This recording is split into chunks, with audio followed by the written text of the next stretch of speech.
네, 여러분 시작하겠습니다. 이번 주는 제5주 온라인 강의입니다.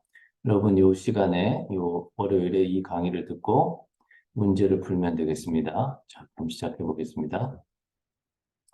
자, 우선 오늘은 두 가지의 특이한 그 방법을 배우겠습니다. 이 두 가지 방법은 하나는 최대한 비슷한 두 사례를 선택하는 방법이고 또 하나는 최대한 다른 사례를 선택하는 방법입니다. 첫 번째 방법을 먼저 설명하겠습니다. 첫 번째 방법은 최대한 비슷한 두 사례를 선택하는 것입니다. 물론 여기에서 두 개만 선택할 필요는 없고요. 최대한 비슷한 사례가 세 개가 있다, 뭐 네 개가 있다, 다섯 개가 있다면 그걸 다 선택해도 됩니다. 그런데 현실에서 우리가 특히 비교정치학이나 국제정치학에서는 국가를 비교 단위로 하고 있습니다. 그런데 비슷한 나라들이 별로 없습니다. 그래서 두 개를 찾아도 되게 그 좋은 조건이 되겠습니다. 자, 우선 두 나라를 찾았는데 이 두 나라가 많은 점에서 유사해야 됩니다. 두 나라가 아주 비슷해야 됩니다. 우리가 어떤 그 연구를 할 때 인과관계를 밝히려고 하겠죠. 그죠? 원인과 결과 관계를 밝히려고 하는데요. 여기에서 어떤 원인을 우리가 찾아야 되는데 그 원인이 될 수 있는 후보가 비슷하다는 것을 보여줘야 됩니다. 그런데 여러 요인에서 이렇게 비슷한데 결정적으로 한 요인의 값이 굉장히 다를 경우 이 요인이 원인이 되는 경우를 이렇게 최대한 비슷한 두 사례를 선택하는 경우라고 할 수 있습니다. 그러니까 이 두 사례가 대부분의 경우 다 비슷한데 딱 한 가지만 다를 때, 딱 한 측면에서만 다를 때, 그 다른 한 측면이 어떤 사실의 원인이 될 가능성이 많다는 것입니다. 두 번째는 최대한 다른 사례들을 선택하는 경우입니다.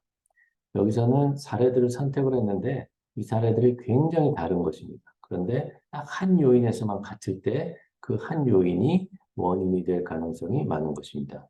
여러분 이거는 그냥 들어서는 잘 모르고 이제 예를 들어봐서야 이제 알 수가 있는데요. 예를 하나 들어봅시다.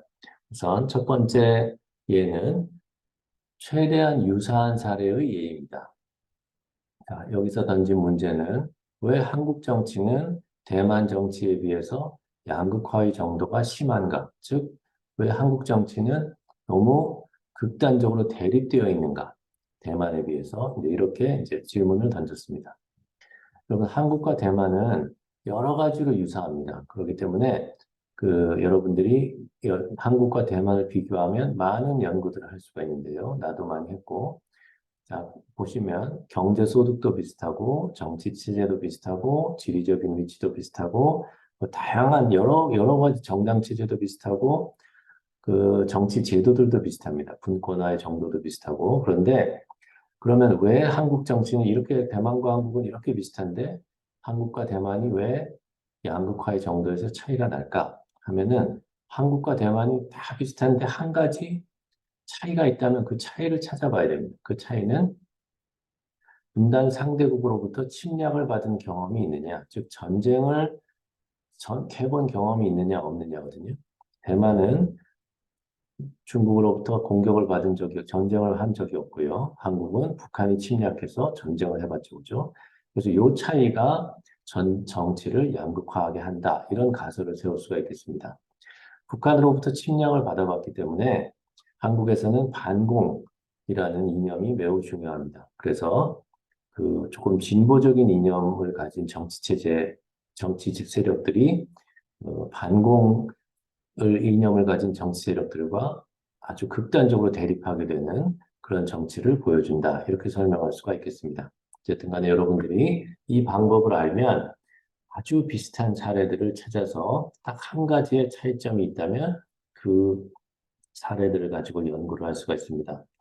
여러분들이 중국에 많은 성들이 있는데요. 예를 들면 같은 동해안에 있는 성 두 개를 잡아서 소득 수준도 비슷하고 같이 동해안에 있고 여러 가지가 비슷한데 이 두 성이 하나가 다르다면 거기서부터 출발해서 연구 설계를 해볼 수가 있겠습니다. 혹은 성 이하 단위의 연구도 해볼 수가 있겠습니다. 한 성 내에서 여러 도시들이 있는데 이 도시들을 비슷한 인구 규모와 비슷한 소득 수준을 가진 도시 두 개를 잡아서 연구를 해볼 수가 있습니다. 같은 중국의 같은 성에 있는 도시이기 때문에 뭐 정치적 조건 이런 건 다 똑같겠죠.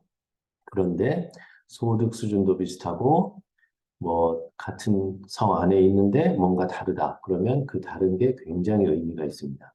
그런 연구를 여러분들이 해보시기 바랍니다. 두 번째 그 예는 최대한 다른 사례의 예입니다. 여기서 내가 던진 질문은 왜 어떤 나라들은 다른 나라에 비해서 더 여성 억압적인가? 여성에게 더 억압을 하는가? 라는 질문을 던졌습니다. 여기에서 내가 사례를 네개를 가져왔는데요. 한국, 아르헨티나, 수단, 미국 이렇게 나왔습니다. 자, 이 네 개의 나라는 우선 소득 수준이 다 다르죠, 그죠? 한국은 조금 잘 살고, 아르헨티나는 중간 정도, 수단은 못 살고, 미국은 아주 잘 살고. 그다음에 정치 체제도 그 여러분들 민주주의를 측정하는 그 측정 지표에 대해서 내가 설명을 했는데요. 이 프리덤 하우스 인덱스에 의하면 한국은 뭐 6이 뭐 1이 가장 안 좋은 거고 8이 가장 좋은 건데요. 미국은 8이고 한국은 6이다. 아르헨티나는 4, 수단은 2, 뭐 이렇게 볼 수 있고 종교는 한국은 여러 가지가 섞여 있고 아르헨티나는 카톨릭이고 수단은 이슬람이고 미국은 개신교다. 그리고 이 나라들의 위치에 있는 대륙도 다 다르죠. 그죠? 한국은 아시아에 있고, 아르헨티나는 라틴 아메리카에 있고요. 수단은 아프리카에 있고, 미국은 북아메리카에 있죠. 그죠? 모든 게 다 다른데 이 나라들이 공통점이 하나 있다. 그것이 바로 전쟁을 경험했다는 것이다. 이러면 요걸 가지고 여러분들의 인과관계를 설명하는 것입니다. 왜 어떤 나라는 다른 나라에 비해서 더 억압적인가? 여성 억압적인가? 바로 전쟁 때문에 그렇다라고 이 나라들의 공통적인 그 속성인 전쟁을 가지고 이 나라의 여성 억압성을 설명하는 것입니다. 여기서 사례를 선택할 때는 굉장히 다른 사례들을 선택해야 되고, 그렇지만 그 다른 사례들 중에 공통점이 하나가 딱 있어야 됩니다. 알겠죠? 그죠? 이것도 아까 사례와 마찬가지로 현실에서는 국가를 단위로 해서 이런 그 방법을 쓰기가 굉장히 어렵습니다. 그렇기 때문에 여러분들이 국가 이하의 단위, 예를 들면 중국 연구를 한다, 러시아 연구를 한다, 이렇게 큰 나라를 연구할 때는 국가 이하의 단위, 성 단위에서 이제 이렇게 자치 그 단체 단위에서 연구를 해보면 의미 있는 결과가 나올 수가 있겠습니다. 자, 그 다음에는 여러분들이 지난 시간에 했던 그 이제 두 가지 과제에 대해서 설명을 해보겠습니다. 우리가 첫 번째 과제는 왜 어떤 나라에서는 케이팝을 더 좋아하고 어떤 나라에서는 덜 좋아하나? 이게 이제 연구 문제였습니다. 이거에 대해서 여러분들이 많은 좋은 대답을 했는데요. 첫 번째, 그 나라의 문화가 다양할수록 그 나라 사람들은 케이팝을 좋아할 것 같다. 여러분 중에 이렇게 일단 그 가설을 세울 때, 가설을 서술을 할 때 그 가설을 서술하는 형식이 있다고 그랬죠. 그죠? 그 형식을 아직도 모르는 사람이 있는데, 한국말로는 여기서 지금 여기 했듯이 다양할수록 뭐뭐 할 것 같다. 이렇게 뭐뭐 하면 할수록 뭐뭐 할 것 같다. 이렇게 쓰라고 그랬죠. 그죠? 영어로는 the more, it is more likely. 이렇게 쓰라고 그랬죠. 그죠? 자, 문화 다양성이 높아지면 그 나라는 다른 나라의 문화를 수용을 하겠죠. 그죠? 그렇기 때문에 케이팝을 더 좋아한다는 거죠. 충분히 가설 설정의 근거가 있습니다. 두 번째 것을 볼까요? 그 나라가 한국과 상호작용이 더 활발할수록 그 나라 사람들이 케이팝을 더 좋아할 것 같다. 한국과의 상호작용이라는 것은 뭐 관광객이 더 많이 방문한다든지 뭐 여러 가지로 이제 측정을 할 수가 있겠죠. 이것도 충분히 가능한 그럴듯한 가설 설정의 근거가 뭐 근거를 따로 제시를 안 해도 그냥 말만 들어도 그럴 것 같죠, 그죠? 이런 경우에는 가설 설정의 근거를 제시하지 않아도 됩니다. 그런데 여러분들 내가 이제 연휴가 끝나고 이걸 나눠줄 텐데 여러분들 거기에 보면 왜 이렇게 이런 가설을 세웠느냐, 가설 설정의 근거가 뭐냐라고 물어본 사람들이 있습니다. 그런 경우에는 가설이 그럴 것 같지가 않다는 것입니다. 자, 그리고 이런 한국과 그 나라가 무역을 많이 할수록 그 나라 사람들이 케이팝을 더 좋아할 것 같다. 왜 무역을 많이 하면 그 사람들이 케이팝을 더 좋아할까요? 이 무역이 음악이나 문화와 관련된 무역도 아닐 텐데요. 이거는 가설 설정의 근거를 여러분들이 대봐야 됩니다. 예를 들면 무역을 많이 해서 전자제품을 수입을 많이 해서 뭐 전자제품을 가지고 컴퓨터나 뭐 이 휴대폰을 가지고 케이팝을 많이 본다. 이렇게 할 수도 있는데 그렇다고 해서 왜 다른 나라 문화도 많은데 굳이 케이팝만 더 많이 보는지 그거는 설명을 못 하겠죠. 그죠? 그래서 이거는 조금 더 생각을 해봐야 됩니다. 이건 어떨까요? 그 나라가 한국과 외교 관계가 가까울수록 그 나라 사람들이 케이팝을 더 좋아할 것 같다. 이것도 얼핏 보면 그럴 것 같지만 이것도 가설 설정의 근거를 잘 설명해야 되겠습니다. 왜 그런지 잘 설명을 한다면 이것도 좋은 가설이 될 수가 있겠습니다. 그 나라의 종교와 민족이 다양할수록 그 나라 사람들이 케이팝을 좋아할 것 같다. 이것도 아까 얘기한 문화 다양성에 대한 이야기죠. 그죠? 아까 얘기한 문화 다양성을 어떻게 측정을 할 거냐? 종교가 얼마나 다양하냐? 민족이 얼마나 다양하냐?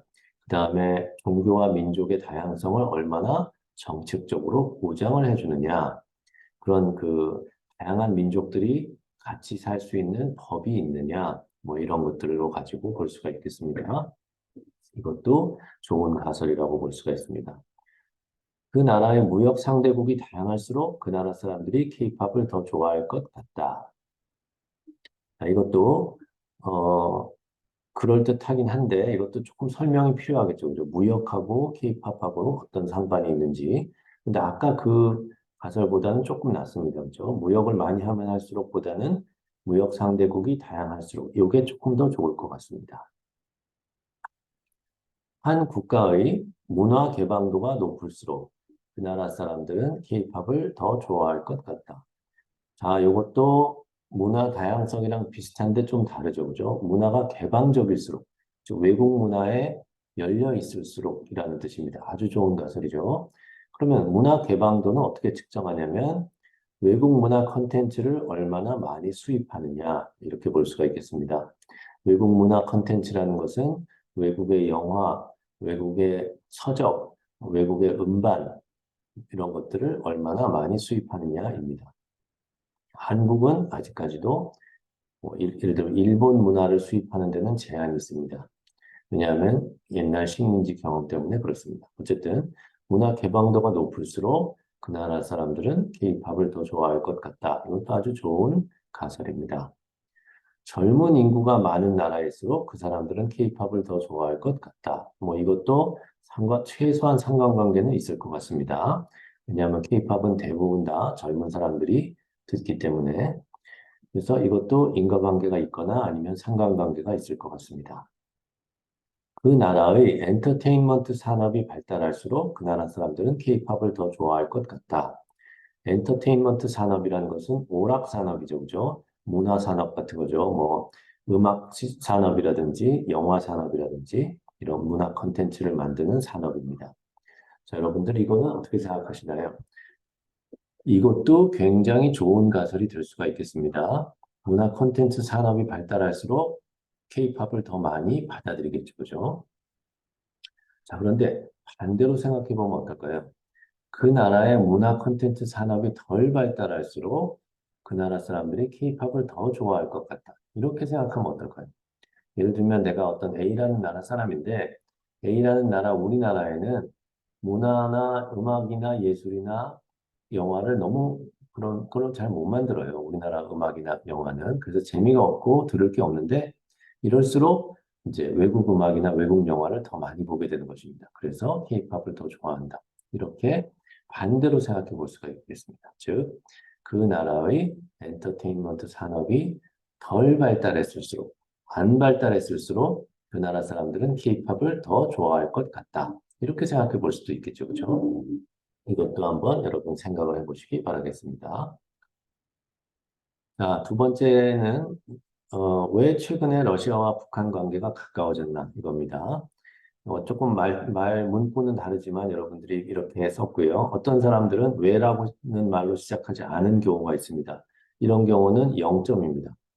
단 1점도 받을 수가 없습니다. 왜냐하면 왜라는 말로 시작하지 않았기 때문입니다. 여러분들이 중간에 이제 중간고사 기간에 과제를 하나 내게 돼 있고 기말고사 기간에 과제를 하나 내게 돼 있는데 연구 설계를 할 때 왜로 시작하는 연구 문제가 아니면 0점입니다. 그 연구 설계 전체가 다 빵점을 받게 돼 있습니다.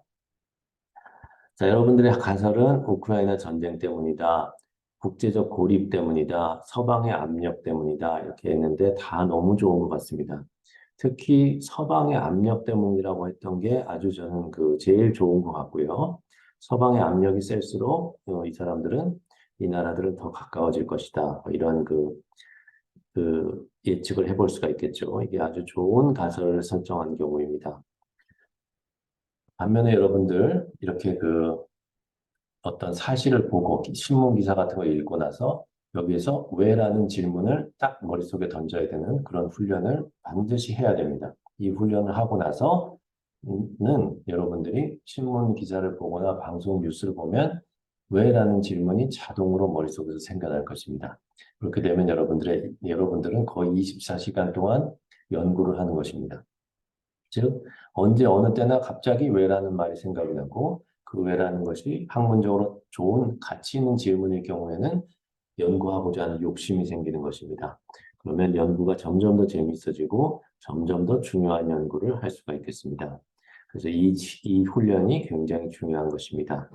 여러분, 오늘 강의는 여기까지 마치고요. 이제 숙제를 풀고 숙제를 월요일 우리가 수업이 월요일 5시부터 수업이니까요. 화요일 5시까지 숙제를 제출해서 러너스에 올려주십시오. 감사합니다. 이것으로 여러분들 오늘 강의를 마치겠습니다.